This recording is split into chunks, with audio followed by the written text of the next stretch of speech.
¿Has estado con una persona que es muy preguntona?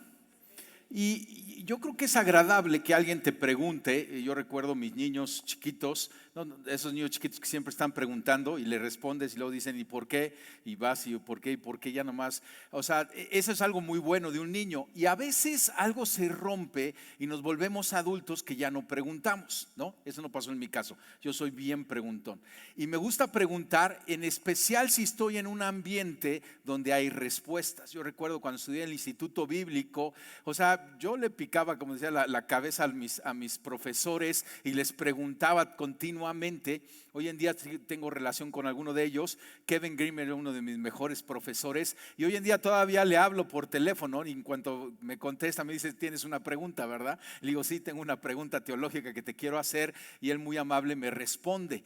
Es bueno preguntar, y sabes que estás en un ambiente seguro. Aquí también se vale preguntar. En el domingo es difícil, pero tenemos los grupos pequeños que acaban de anunciar, en donde es un buen lugar para preguntar. Ahora, un buen maestro recibe preguntas siempre, pero un buen maestro también hace preguntas. Y nuestro Señor Jesucristo, o sea, el mejor de los maestros, tú puedes ver en sus conversaciones con sus discípulos cómo recibía preguntas, pero hacía buenas preguntas a sus discípulos. Y, o sea, les decía, por ejemplo, ustedes son la sal de la tierra, pero ¿qué sucede si la sal se hace insípida?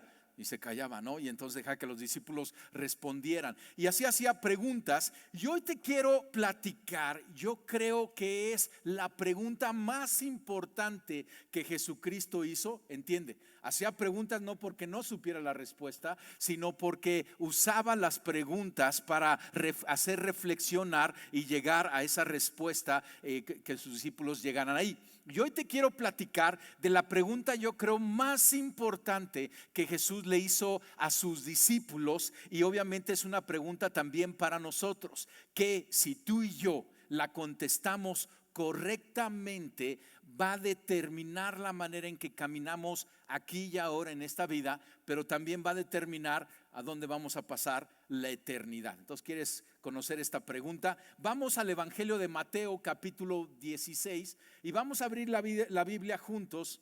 Y aquí en el capítulo 16, versículo, déjame decirte, 13. Vamos a estudiar todo este pasaje. Abrimos la Biblia juntos, la meditamos, la estudiamos. Vas a tener el pasaje en la pantalla, o ábrelo ahí si traes la Biblia o traes tu celular. Es algo importante. Creo que sí van a necesitar aquí que se me está cayendo para que no esté fallando. Entonces, Mateo 16, versículo 13. Y entonces dice que vino Jesús a la región de Cesarea de Filipo y preguntó a sus discípulos. Entonces, nuevamente, él es el maestro, él sabe las respuestas, pero pregunta a sus discípulos para hacer aterrizar un entendimiento. Preguntó a sus discípulos diciendo: ¿quién dicen los hombres que es el Hijo del Hombre?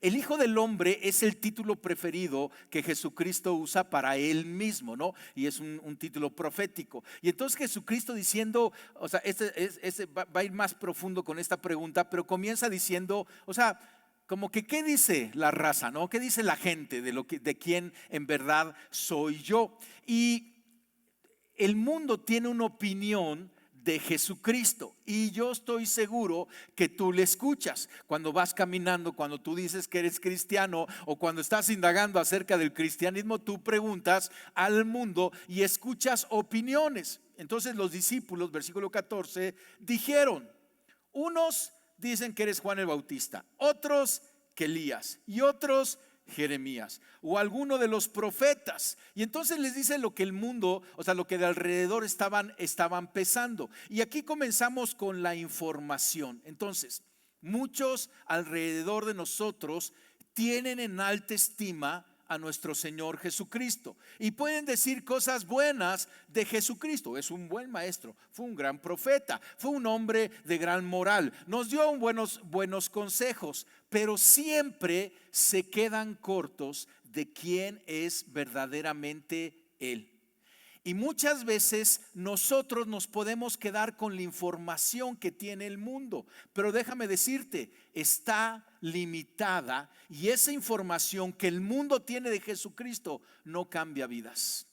porque Jesucristo es como ningún otro.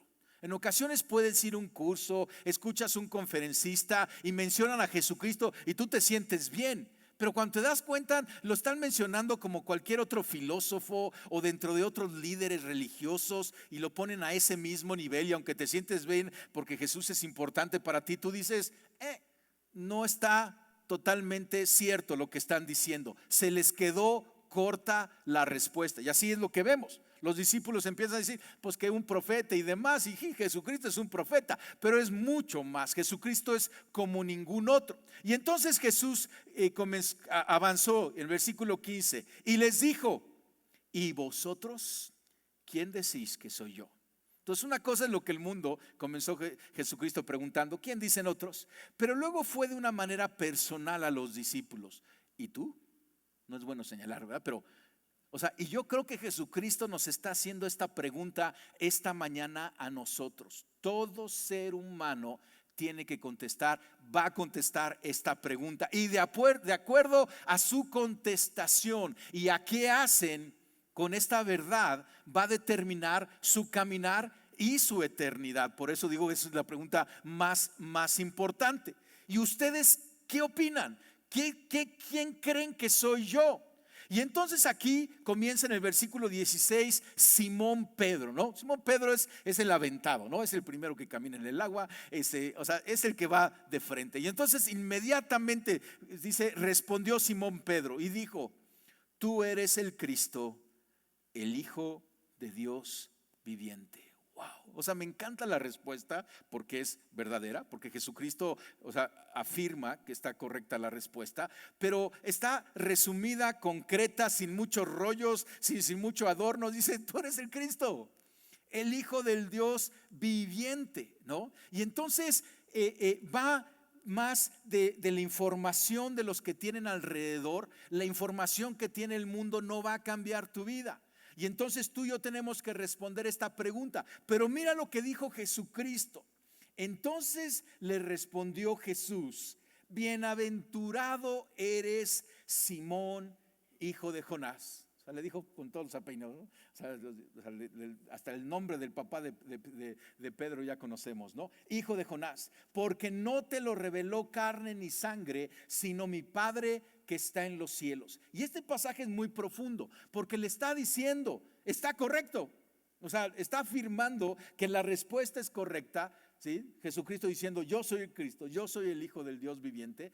Y le está diciendo, esta respuesta no te lo reveló ni carne ni sangre. Los discípulos tenían una relación y exposición muy especial con Jesucristo. Lo vieron hablar, lo vieron enseñar, lo vieron hacer milagros, lo veían orar. Y entonces la respuesta de los discípulos seguramente era mejor que la respuesta de los del mundo, de los de alrededor. ¿Sí? Pero ahora Jesucristo está diciendo, esta contestación que tú estás dando, Simón, es por revelación. ¿Qué es revelación? La revelación es la manifestación de Dios por Dios mismo. Esa es una revelación, ¿sí? Cuando tenemos una revelación de Dios, es Dios mismo hablando a nosotros. ¿No está increíble? Es un Dios que se quiere revelar a nosotros. En griego, revelación es la palabra apocalipsis. Hoy en día ya le decimos apocalipsis a cualquier cosa, ¿no? Ese es un momento apocalíptico y la película apocalíptica. Pero apocalipsis significa revelación. El último libro de la Biblia se llama Apocalipsis, en inglés es Revelation. Es la revelación, ¿no? De Dios. Y entonces Jesucristo está diciendo, esta revelación de quién soy yo, no lo obtuviste con el puro ingenio humano. No te vino de carne ni de sangre. Entiende esto, todo conocimiento espiritual es una revelación. Los apóstoles en sus cartas hablan acerca de esto. Pablo dice en 1 Corintios 12:3, nadie puede llamar a Jesús Señor sino por el Espíritu Santo. Está esto interesante, porque que tú y yo tengamos la revelación de quién es Jesucristo, creamos en Él y caminemos con Él, ya está implicando la intervención del Espíritu Santo en nuestras vidas. ¿No te habla esto de un Dios que quiere tener una relación contigo? Si es el mismo Dios que nos revela quién es Jesucristo. Y entonces, y Jesucristo afirmó la revelación, y me encanta porque le dice: bienaventurado eres, Simón. O sea, dichoso, feliz es el que tiene un concepto correcto de Jesucristo. En verdad, somos felices cuando tenemos un concepto correcto de Jesucristo, porque entonces podemos caminar a una relación personal y cercana con Jesucristo. Otro pasaje, Efesios 2:8, Pablo está hablando, dice: porque por gracia sois salvos por medio de la fe. O sea, nuestra salvación no es por obras, es porque tú y yo creemos a través de la fe. Pero dice Pablo: y esto no de vosotros, pues es don de Dios. Entonces la fe necesaria para creer en Jesucristo es un regalo de parte de Dios. Es Dios interviniendo a nosotros. Cuando alguien dice: pues yo no sé si voy a poder creer en Jesucristo, espérame. O sea, Dios te va a dar la fe, te va a revelar a Jesucristo, y entonces con eso tú vas caminando. Otro ejemplo, me encanta Lidia. No sé si has escuchado de Lidia. Lidia en el libro de los Hechos se dedicaba a vender púrpura. Púrpura era una tinción para la ropa, ¿no? Y ese era su negocio. De hecho, era una gran empresaria, Lidia, según entendemos. Y dice Hechos 16:14, mira qué hermoso. Entonces una mujer llamada Lidia, vendedora de púrpura de la ciudad de Tiatira, que adoraba a Dios, estaba oyendo. Y dice: el Señor abrió el corazón de ella para que estuviese atenta a lo que Pablo decía. ¿Quién le abrió el corazón? Fíjate qué interesante. Pablo estaba haciendo su labor, estaba predicando acerca de Cristo. ¿Quién era Jesucristo? Pero era el Señor que estaba interviniendo, abriendo el corazón de Lidia. Y Lidia se convirtió en una discípula de Jesucristo. ¿Sí? ¿Por qué no haces una oración conmigo? Señor, abre nuestro corazón, revélanos más a Cristo. Déjame hablarte un poquito acerca de Jesucristo, porque Jesucristo es un nombre con un título. Jesús, Cristo, ¿sí?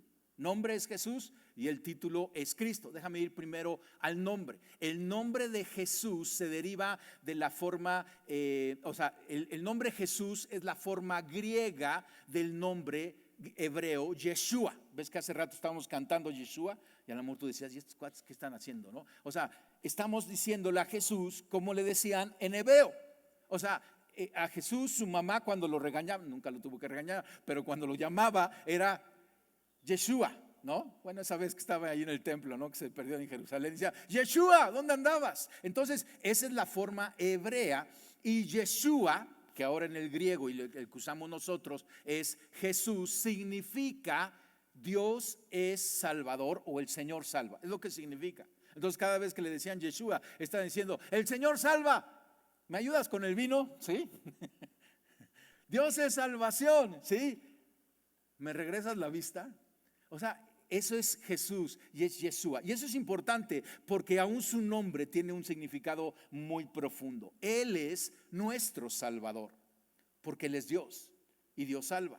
Y Él, siendo Dios, es nuestro Salvador. Y luego el título Cristo. Cristo es la palabra griega para la palabra Mesías en hebreo. ¿Sale? Entonces en hebreo Mesías se traduce en el griego Cristo. Cristo y Mesías es lo mismo, nada más en dos idiomas. Y significa el ungido o apartado. Ungido tiene este concepto de que es apartado. Y Jesucristo fue ungido por Dios, fue apartado por Dios para caminar en el propósito de Dios. El pueblo de Israel estaba esperando en los pasajes del Nuevo Testamento al Mesías que llegara, y Jesucristo es el Mesías que sí llegó. Y entonces tiene dos oficios el Mesías. El Mesías es rey y sacerdote. Rey para reinar y sacerdocio para conciliarnos con nuestro Dios. Jesús es el sumo sacerdote y presentó un sacrificio suficiente para reconciliarnos con el Padre. Lo interesante es que el sacrificio que presentó Jesucristo fue el mismo, el Cordero de Dios que quita el pecado del mundo. Entonces, este es Jesucristo, y Jesucristo lo afirmó en una ocasión cuando estaban juzgando a Jesucristo. Según narra Marcos 14, el sumo sacerdote le preguntó: ¿eres tú el Mesías, el Hijo del bendito? Interesante, porque es lo mismo que Pedro dijo: tú eres el Cristo.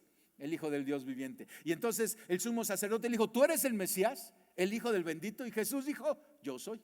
Entonces Jesucristo es. Mira, no importa lo que tú pienses de Jesucristo, creas de Jesucristo o el mundo opine de Jesucristo. Jesucristo es quien es, ¿sí? Y Jesucristo dijo, yo soy el Mesías. ¿Sale? Hechos 14:12 nos dice, y en ningún otro hay salvación, porque no hay otro nombre dado a los hombres en que podamos ser salvos. Es Jesucristo. Entonces, ¿quién es Jesús? Primero, Jesús es el Hijo de Dios. Es Dios mismo, ¿sí? Y se manifestó a nosotros en forma de ser humano para cumplir el plan de salvación que el Padre había ordenado desde el principio. Y lo tenemos en la Biblia cuando lees Génesis 3:15. Ahí está el plan de salvación. Vendrá un descendiente, la simiente de la mujer, que aplastará la cabeza de la serpiente. Ese es nuestro Señor Jesucristo. Y entonces Jesucristo, siendo Dios, se hizo hombre. Y como hombre obtuvo salvación para nosotros, viviendo una vida santa y pura. Ese es Jesucristo. 100% Dios y 100% hombre.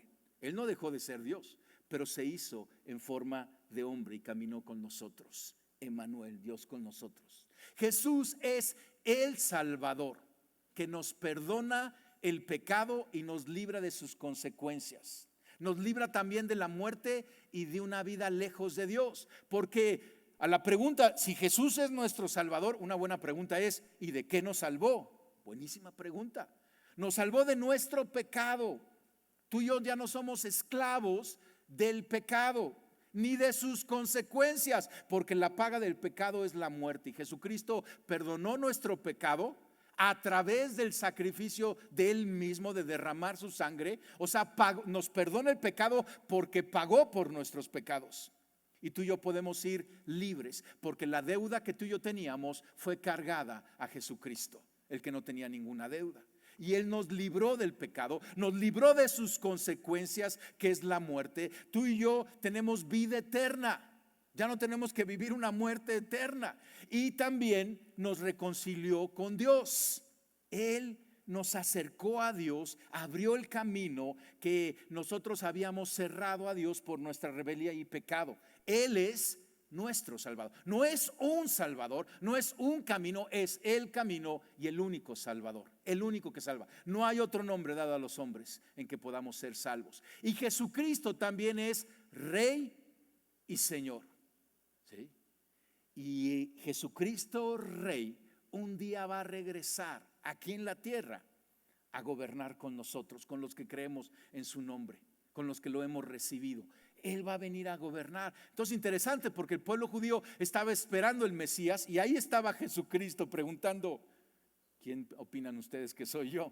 ¿Sí?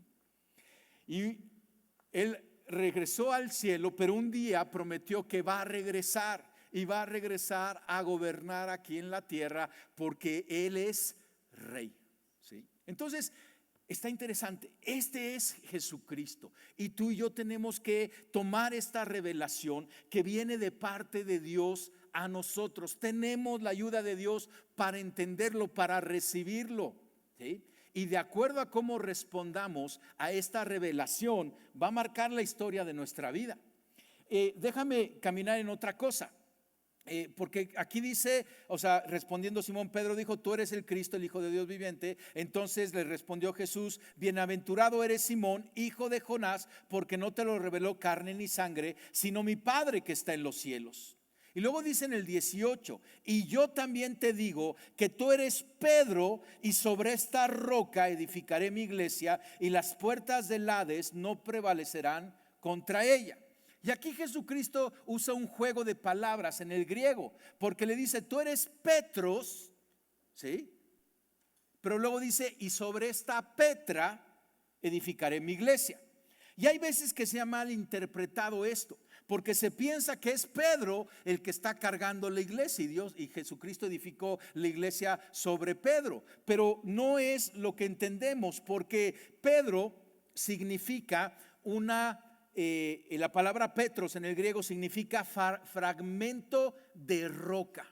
fragmento de roca. A Pedro desde antes ya le decían Cefas, que es lo mismo que Pedro en el arameo, ¿no? Y entonces significa un fragmento de roca. Y entonces Jesucristo le está diciendo a través de esta revelación que el Padre le había dado a Pedro, dice: tú eres un fragmento de roca, pero sobre esta Petra, sobre esta masa de roca inamovible, que es la revelación de quién es Jesucristo. Jesucristo es la roca inamovible, no Pedro. O sea, Pedro se convirtió en un pilar de la iglesia, pero la roca inamovible es Jesucristo. Jesucristo es la roca viva en quien los redimidos, como piedras vivas, estamos siendo edificados, porque no hay otro fundamento, ¿sí?, que hombre alguna pueda colocar, solamente Jesucristo. Pablo dice en 1 Corintios 3:11, porque nadie puede poner otro fundamento que el que está puesto, el cual es Jesucristo.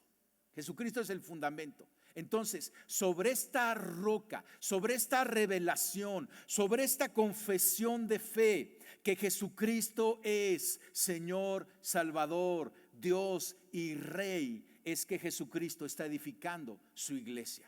Así sencillo, el cristianismo es Cristo, punto. El cristianismo es Cristo. Aún el mismo apóstol Pedro escribió esto.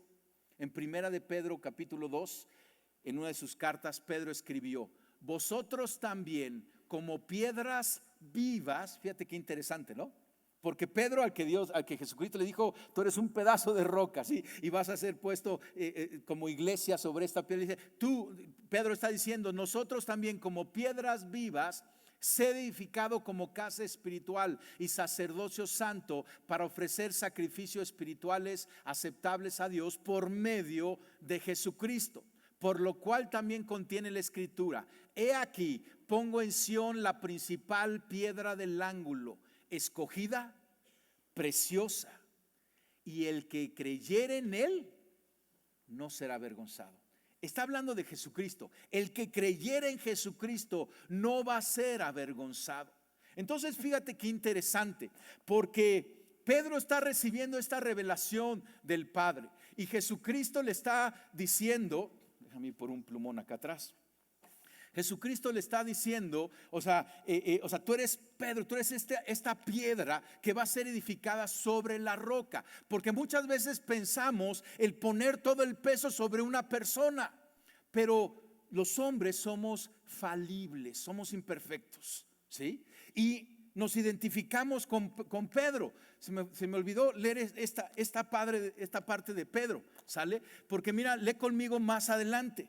Aquí mismo en el capítulo 16, versículo 21, si le ayudas a ponerle ahí, dice: desde entonces comenzó Jesús a declarar a sus discípulos que le era necesario ir a Jerusalén y padecer mucho de los ancianos y de los principales sacerdotes y de los escribas, y ser muerto y resucitar al tercer día. Está dando el plan de salvación. Ya sabían quién era él. Yo les decía lo que el Mesías iba a hacer. Entonces Pedro, tomándolo aparte, comenzó a reconvenirle diciendo: Señor, ten compasión de ti. En ninguna manera esto te acontezca, ¿no? Pero él, volviéndose, dijo a Pedro y le dice: quítate de delante de mí, Satanás, me eres tropiezo, porque no pones la mirada en las cosas de Dios, sino en las de los hombres. Órale, y entonces está interesante, porque primero, le dice a Pedro: bien, ¿no? Bienaventurado eres. Pero 3 versículos después le dice: apártate de mí, Satanás. Entonces yo pregunto, a ver, ¿o es el fundamento sobre el cual la iglesia está edificada, o es Satanás? La respuesta es ninguno de los dos, ¿sí? No es Satanás, ¿sí? Pero estaba haciendo ahí un estorbo para Jesucristo. Pero tampoco es el fundamento para la iglesia, porque Pedro de repente, sube y le dice: tú eres el Cristo, el Hijo del Dios viviente, ¿sale? Pero de repente Jesucristo le dice: apártate de mí, Satanás, ¿no? Pero más adelante Pedro le dice: ¿a quién más iremos si solo tú tienes palabras de vida? ¿Sale? Pero más tarde después niega a Jesucristo 1, 2, 3 veces. Y después Jesucristo le dice a Pedro: ¿me amas? Y Pedro le dice: tú sabes todo, Señor. Y después Pedro lleno del Espíritu Santo, predica y convierte a 3,000 gentes. Y después, guiado por el Espíritu Santo, Pedro le predica a los gentiles. Y después, más adelante, de repente ya no se quería llevar con los gentiles. Y después murió por nuestro Señor Jesucristo, sacrificado. ¿No te identificas con Pedro? ¿Verdad que sí? No me dejes solo, ¿sí? Somos Pedro, ¿sí? Somos esas piedras vivas y el Espíritu Santo está trabajando en nosotros. Somos imperfectos. Lo único perfecto es Jesucristo, la roca inamovible, y su palabra. La palabra de Dios es infalible, ¿sí? Pero nosotros somos falibles, somos imperfectos. Entonces, Jesucristo es la roca sobre la cual estamos edificando, y Él está edificando la iglesia, y sobre la cual ponemos nuestras vidas. Él dijo: cuando construyan su casa, rasquen y encuentren la roca y sobre ella edifiquen. Estamos hablando de encontrar esta verdad y abrazarla por la revelación del Espíritu Santo en nuestra vida. Ahora, después de tener esta revelación, tú y yo tenemos que tomar una decisión. Porque cuando tú y yo conocemos la respuesta a la pregunta más importante que hay en todo el universo, ahora tenemos que tomar una decisión. Porque si tú no te mueves con esta respuesta, tú ya estás tomando una decisión y tú tienes que decidir qué vas a hacer con esta información. ¿Nada más te la vas a quedar llenando tu mente o vas a responder de acuerdo con esto? Y de acuerdo como tú respondas es lo que vas a suceder, porque va a determinar lo que haces aquí en la tierra, cómo vas a caminar aquí y tu vida eterna, ¿sí? Yo veo dos dimensiones de nuestra decisión por Cristo. La primera es una unión con Cristo. Cuando tú y yo decidimos por Cristo, confesamos esta verdad en nuestra vida, entonces entramos a una relación legal de unión con nuestro Padre en los cielos. Romanos 10:9, Pablo dice que si confesares con tu boca que Jesús es el Señor y creyeres en tu corazón que Dios lo levantó de los muertos, serás salvo. Porque no es por obras, hay que hacer una confesión de fe. Tienes la revelación, o sea, cada uno de nosotros está teniendo este impacto ahorita en el corazón por el Espíritu Santo. Yo puedo ver, cada domingo hay gente que me platica: no, pastor, como que me traes de bajada, porque por si me estás hablando a mí. Yo digo: no, es Dios que te está hablando. Hay veces que la gente se acerca y me dice: es que me impactó lo que dijiste, pastor. Y yo le digo: ¿y qué dices que yo dije? ¿No? Y me dice lo que él dice que yo dijo, y yo le digo: no me acuerdo que ha de haber dicho lo que tú dijiste que yo dije. No te quiero hacer buena. Es el Espíritu Santo hablando a nuestros corazones, y el Espíritu Santo te está hablando ahorita. Pero tú tienes que tomar una decisión. ¿Qué vas a hacer con esta verdad? ¿Vas a dejar que nada más llene la mente? ¿O la vas a abrazar en el corazón? El que creyere en tu corazón que Dios lo levantó de los muertos y confesare con tu boca, entonces somos hechos hijos de Dios y caminamos en esta verdad. Yo quiero hacer una pausa aquí. Me gustaría que cerraras tus ojos. Y yo quiero guiarte en una oración. Muchos ya hemos hecho esta oración. Es una oración de fe. Es hacer una pausa en nuestra vida y decir: ¿cómo voy a continuar viviendo? ¿Voy a caminar con esta verdad de lejos o la voy a abrazar? Y le voy a pedir a Jesucristo que si Él es Señor y Rey, que sea el Señor y Rey en mi vida. Y voy a someter mi vida a Él. Y yo quiero que hagamos esta oración juntos. Dirígesela al Padre y dile: papá Dios, yo te doy gracias porque yo sé que me amas. Díselo audiblemente. Gracias porque has puesto esta revelación en mí. Me has mostrado quién eres y qué quieres de mí. Papá Dios, yo te pido perdón por haber caminado lejos de ti, pero hoy yo tomo una decisión personal y libre de seguir a Jesucristo. Jesucristo, a ti te nombro hoy el Rey y Señor de mi vida. Yo reconozco que tú eres Dios, el Hijo del Dios viviente. Yo reconozco que tú eres el Mesías, el Cristo de Dios, mi Salvador. Yo te abro mi corazón para que vivas en él, que lo llenes, que lo gobiernes y que guíes mi vida. Amén y amén. Esto es lo primero. Cuando tú y yo hacemos esta oración de fe, en cierta forma como que estamos firmando un contrato, un pacto con Dios. Dios es Dios de pacto, y cuando nosotros lo reconocemos, Él hace un pacto con nosotros, y eso es algo muy poderoso. Pero hay más decisión todavía, porque podemos estar en unión con Cristo legalmente, pero lejos de Él relacionalmente.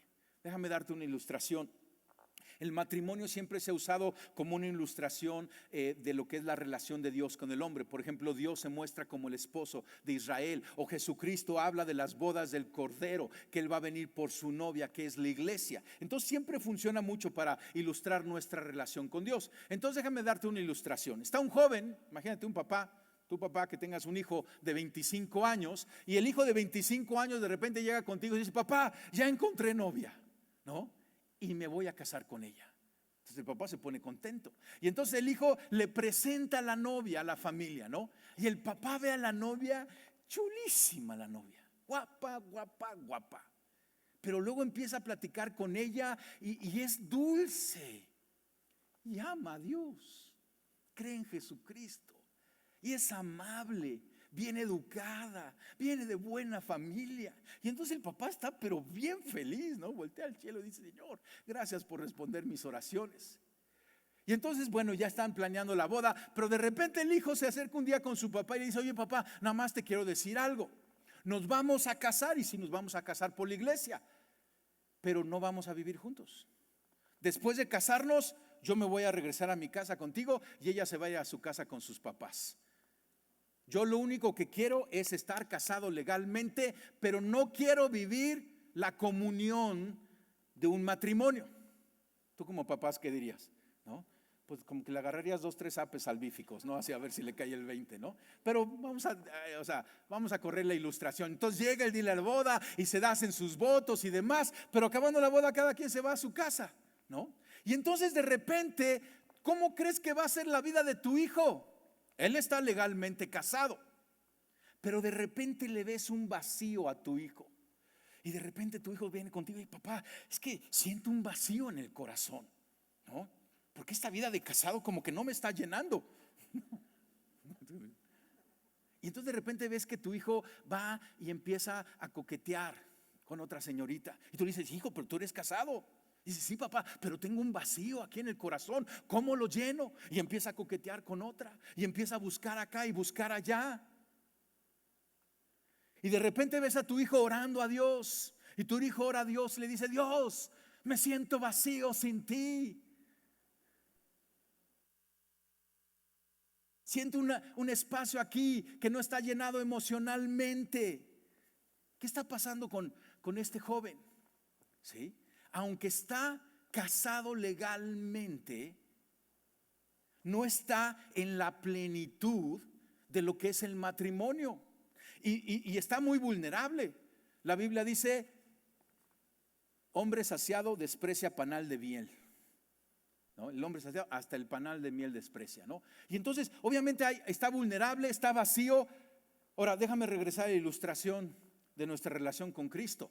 Podemos estar en unión con Cristo porque ya hemos hecho la oración de fe y decimos: sí, Jesucristo es mi Señor, yo soy cristiano, pero no estamos viviendo en comunión con Cristo. Estamos así lejos como estos jóvenes, y tú sientes un vacío en tu corazón y andas buscando nada más cómo llenarlo, y te invitan a un curso de quién sabe qué es mafufadas, y tú vas ahí y dices: es que tengo hambre, es que necesito más. Y yo te digo: pues si no tienes a Cristo, pero no estás en una comunión con Él, con una comunión con Jesucristo.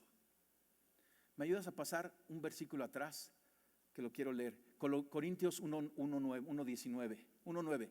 Fiel es Dios, por el cual fuisteis llamados a la comunión con su Hijo Jesucristo nuestro Señor. Nuestro llamado es a la comunión, no nomás a tener ahí una relación legal. Ah, sí, es mi Señor, ¿sí? No, a tener una relación personal e íntima. Nuestro corazón tiene un hueco, ¿sí? Déjame ilustrártelo. Tiene este hueco. Está en forma de J. ¿Sale? Está tardado, pero bueno, sean pacientes conmigo. La ilustración. Entonces, hijo, quedó muy bueno. Pero bueno, y aquí está tu corazón, ¿sale? Y entonces nuestro corazón tiene un hueco con la forma de Jesucristo. Y si tú y yo ponemos a Jesucristo en nuestro corazón está pleno. Pero muchas veces tú ya tienes a Jesucristo, pero no caminas en una relación cercana con Él. Nada más lo mantienes ahí de lejos, legalmente. Y si te preguntan, sí, es mi Señor, pero no es tu Señor funcional. No tienes una relación con Él, no caminas todos los días con Él, no lo escuchas, no le preguntas, no lo buscas. Vas a estar como ese joven vacío. Creer en Jesucristo nos da unión, pero ahora el llamado es a la comunión con Jesucristo todos los días. Ese es el lugar de verdadera plenitud. Yo tengo 31 años de casado y yo el día que me casé, ¿sí? O sea, ese mismo día yo me llevé a mi esposa a mi casa y vivimos en plenitud. Vivimos en cercanía, vivimos en protección el uno del otro. Y ese es el diseño que Dios quiere para nosotros. Porque si tú estás sintiendo el vacío de este joven, es lo que te ha pasado. Porque dices, si estoy en Cristo, si creo en Cristo, ¿por qué tengo este vacío? Porque no has llevado a Jesucristo a tu interior en esa comunión que necesitas caminar con Él. Cierra tus ojos.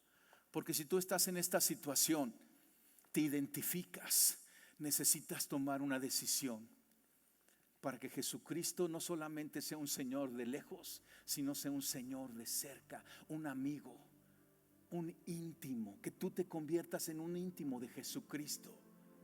No te preocupes, toma la decisión y el Espíritu Santo te va a guiar a eso. Señor, te damos gracias porque creemos en Jesucristo, pero hoy vemos que hay más, Señor, y queremos caminar en más intimidad, más relación, más cercanía.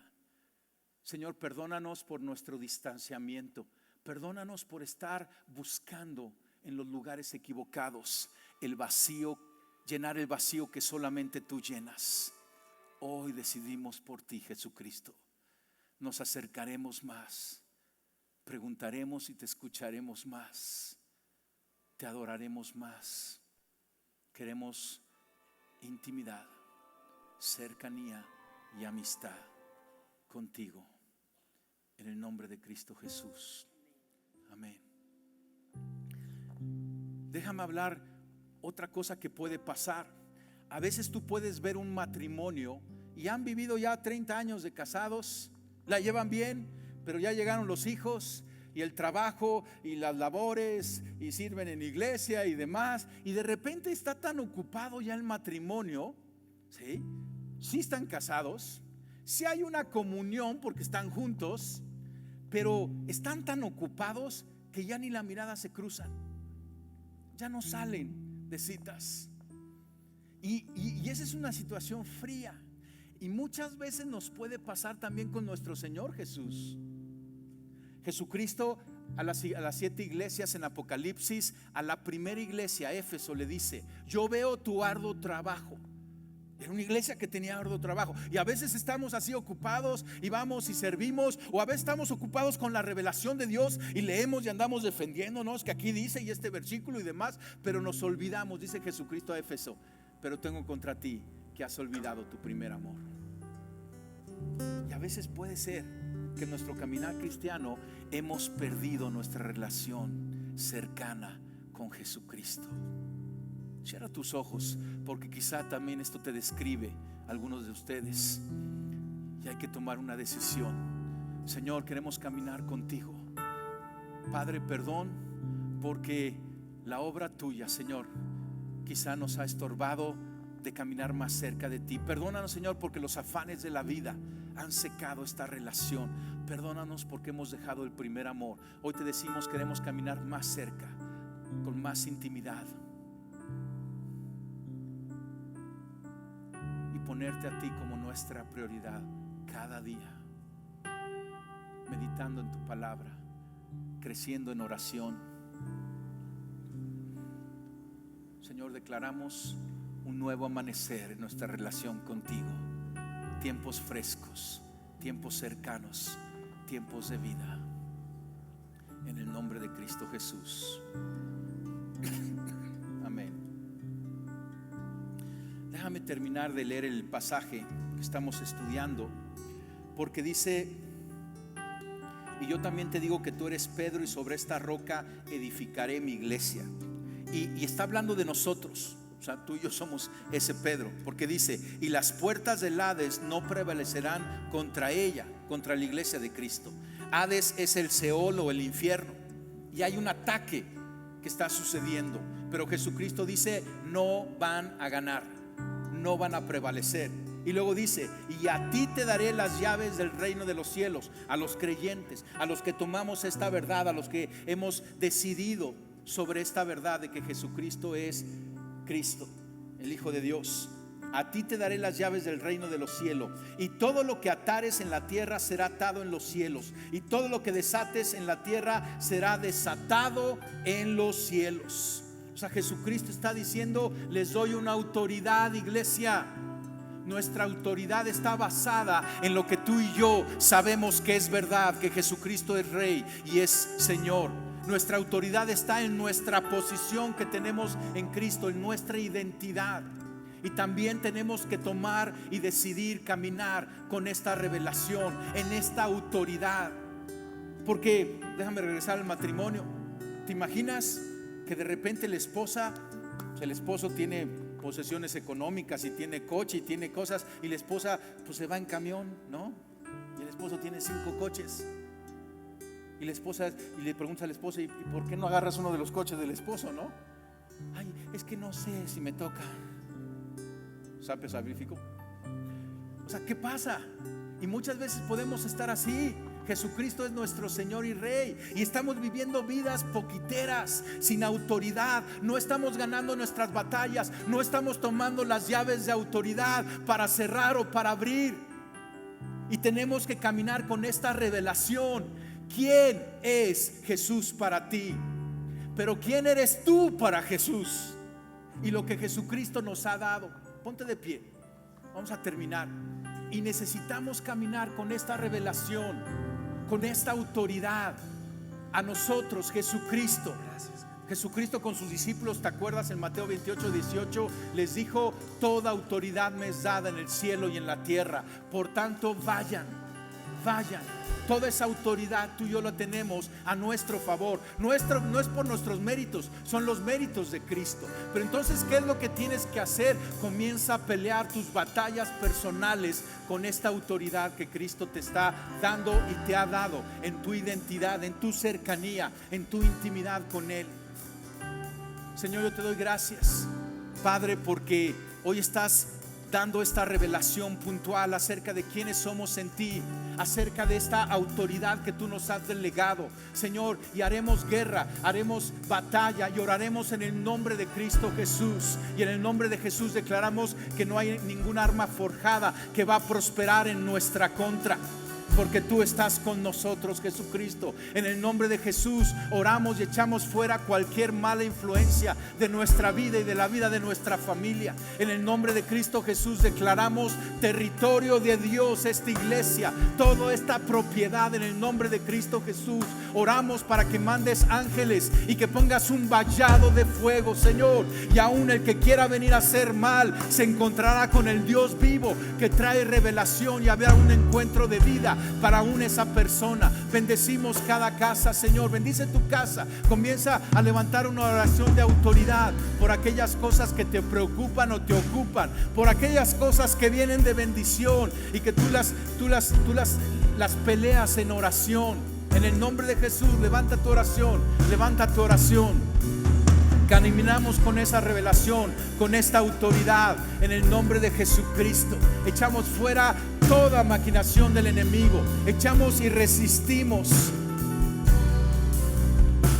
las puertas del Hades. En el nombre de Cristo Jesús, desatamos bendición, Padre, sobre cada familia. Desatamos, Señor, alegría, reconciliación, paz. Desatamos sanidad sobre cada casa, sobre cada corazón, sobre cada familia. Señor, desatamos orden en la mente de cada persona. En el nombre de Cristo Jesús, en el nombre de Jesús. Amén, amén, amén. Familia, termino con esta ilustración. Hace unos años nos fuimos de campamento, yo y mi hija, papá e hija, sí, era el campamento.